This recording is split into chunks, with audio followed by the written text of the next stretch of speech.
Clustering, the difference between the previous one and this one is like, this one is the one where you don't need to specify how many clusters are there, but the, how should I say, there is like, okay, the reason that it's like that is because you will be using some kind of hierarchical grouping, and then after you group every possible groups, after that you will decide how many clusters you want.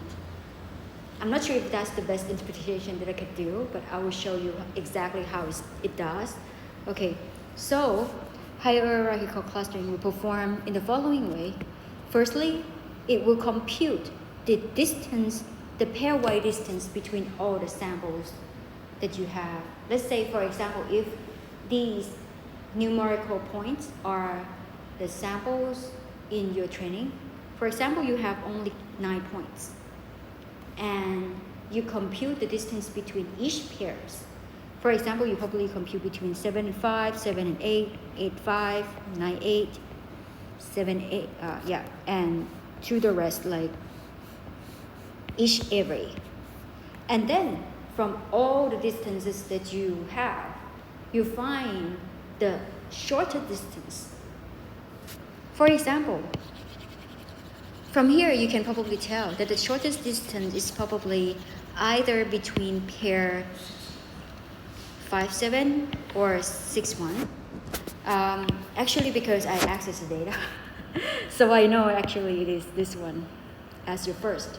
So they are grouped together, and you now assign it as a new, you can say new point, or maybe new cluster. And actually, every numerical number are its own cluster. Yes. After that, you will do it again. You will now compute the pairwise distance between this entire group with the rest, and of course, between each of them.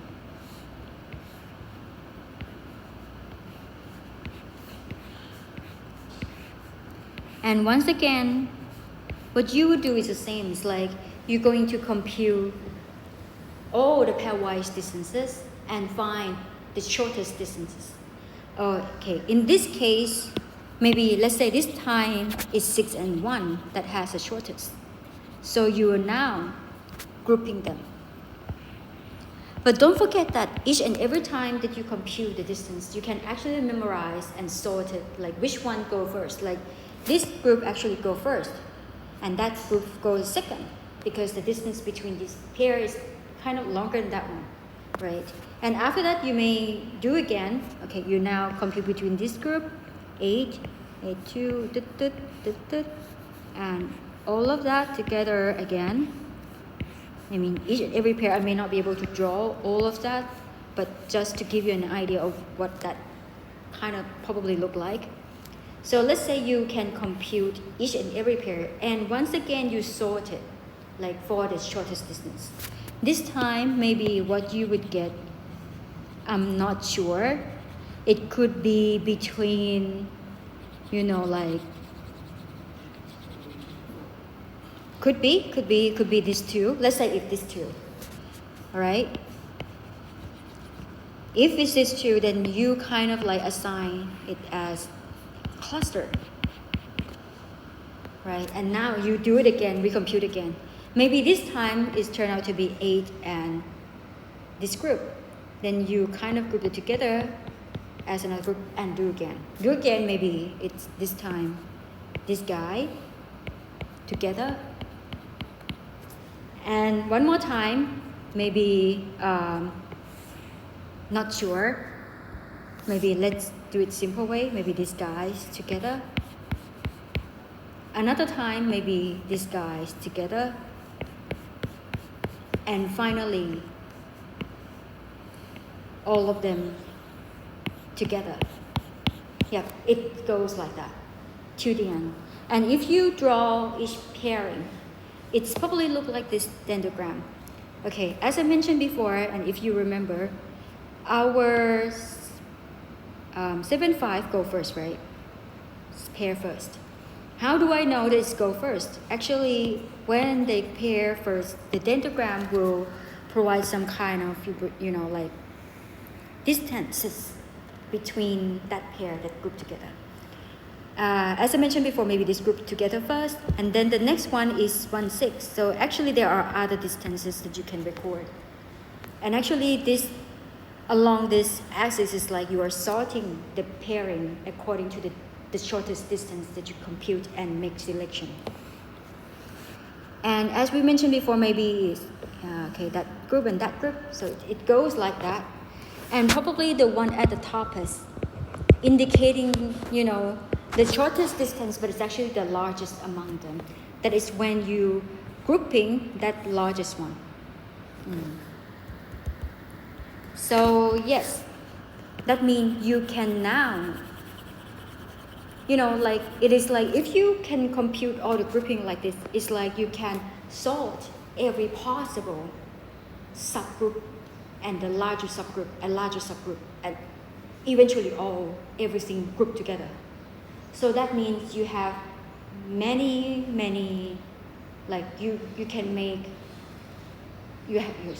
have many ways to make a decision of how many groups, how many clusters you want, right?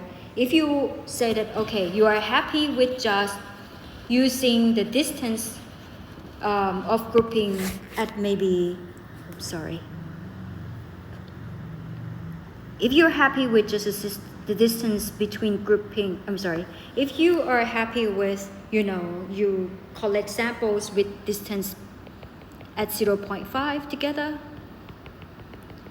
that would mean that if we go back 0.5, from this dendrogram, it simply means that you already grouped this together, you already grouped that together, but for the rest of that, they are not grouped yet, right? So that means you end up with 1, 2, 3, 4, 5, 6, 7 clusters.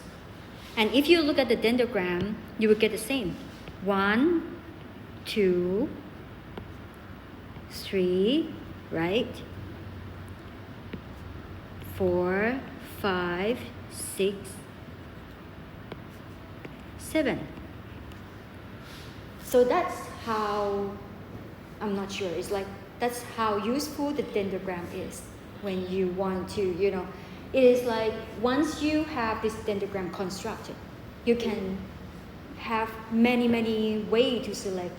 You have many choices to make, and you only change the thresholding, and you will get different grouping results. So that means it's kind of very efficient, and that's kind of like the reason why later on many algorithms adopt this type of idea to provide the clustering result. Especially if you search around, there are the famous one is like what is called DB scan and HDB scan. They are the famous clustering algorithm that these days people use, but it's okay. In this clustering, we are grouping it based on the distances, but the DB scan and HDB scan will be grouping based on the density. So that means that, okay, if you apply DB scan, you may be able to, maybe put this and this together, put this and this together, because they are around the same density. But it's usually efficient if you have, let's say, data sample that look like, okay, I'll just draw an example. Okay, maybe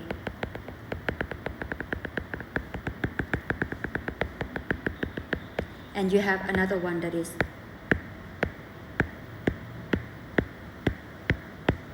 DB scan will be very efficient in separating the blue point from the red point because it uses density, not distance. But whatever we done here, we use the distance.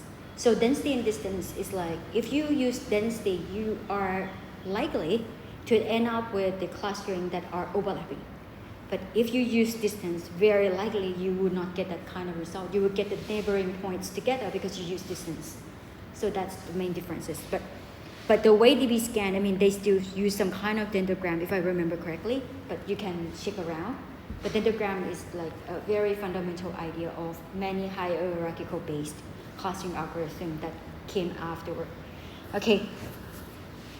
And this is just like in this exam, actually this slide is like an explanation that came from here. It's the same thing, but what I provide in here is like what it is like when you actually sort for the shortest distance, when you compute the distance between all of here.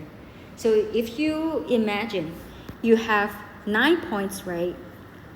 1, 2, up until 9, and you can also compute the pairwise distance by like using some kind of distance matrix. You can compute distance between point 1 and point 1. It's probably 0 because it's same.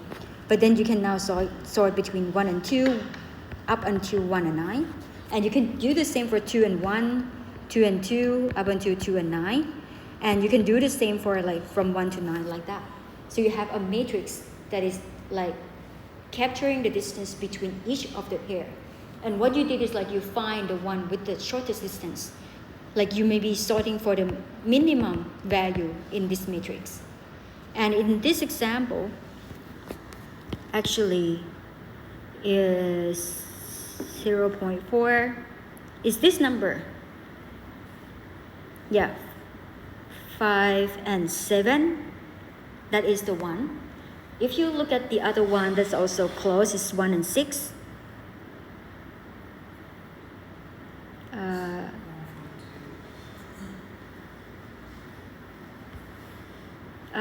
Yeah, it's a little larger, not sure why.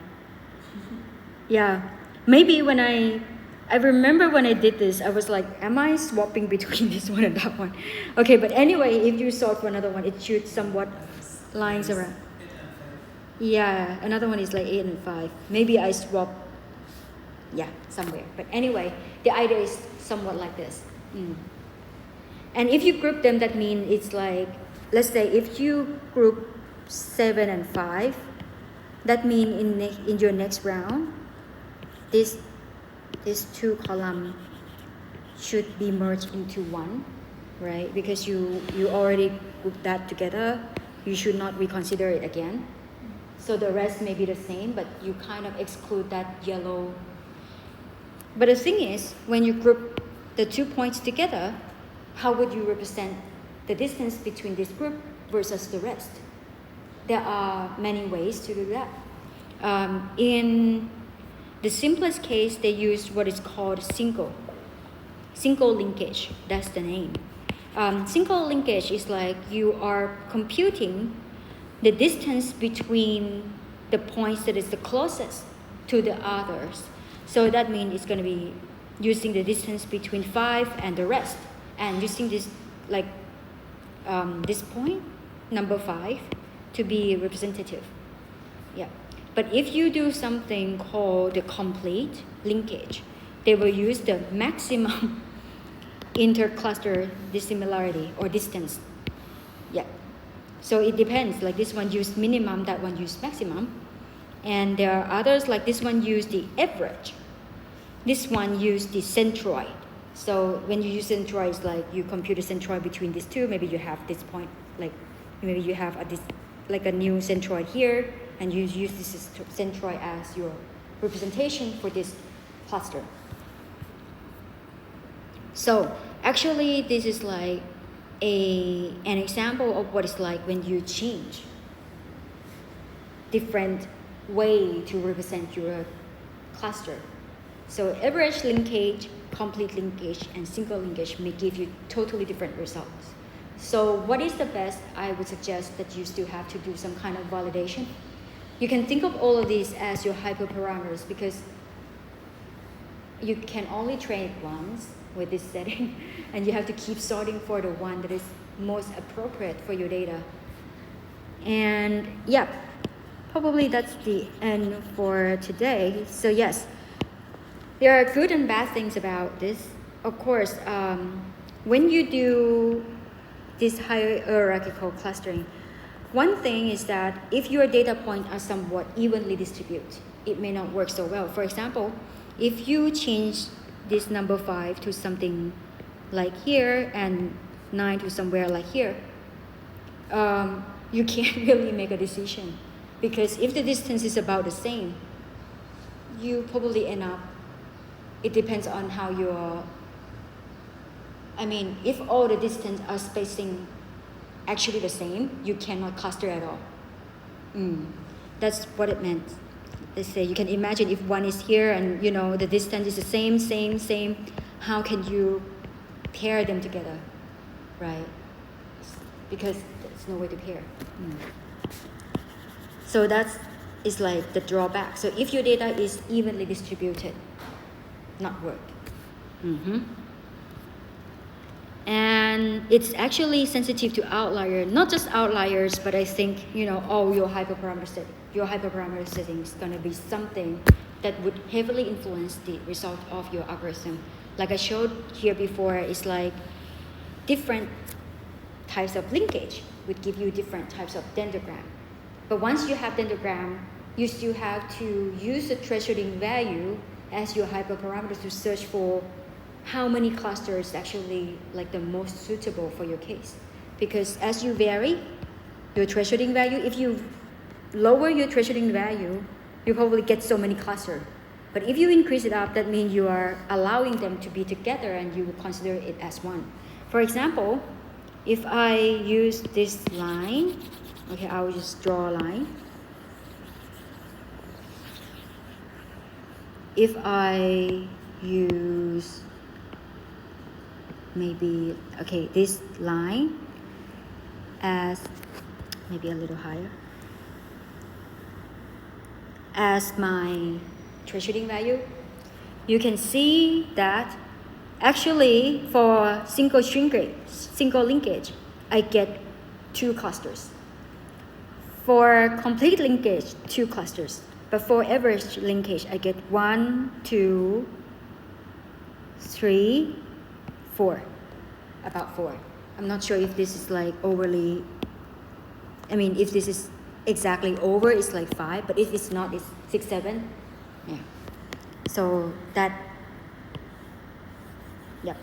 So yes, different linkage give you different result. Also different thresholding will give you different number of clusters.